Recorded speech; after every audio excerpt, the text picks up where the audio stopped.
if you were to muscle test a situation that not only was from deep in your past, but deeply traumatic, Mhm. what is the experience like as these things start to unfold?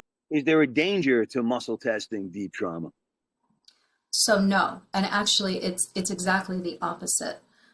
So if a person suspects that there's a trauma, and we can ask a lot of questions through muscle testing, including, do we need to know any more about this in order to proceed to intervention?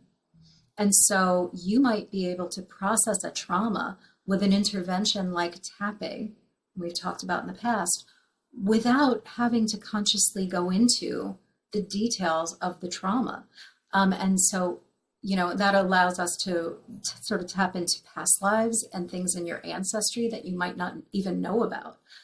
It allows you to go into trauma that might be pre-verbal, right? When you were too young to have words for those things. So we have much more access, and we don't necessarily need to know all of the granular details of a trauma in order to heal it.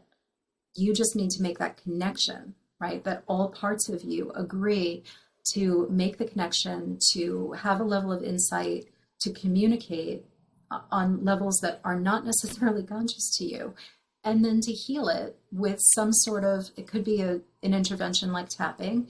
It could be more of a prayer intervention or a containment intervention where I have people sort of offload their stuff into like a bell jar, which is a containment vessel, right? Where we imagine that this energy goes in there, it detoxifies, and it is not re-released into the environment until it's completely detoxified and safe.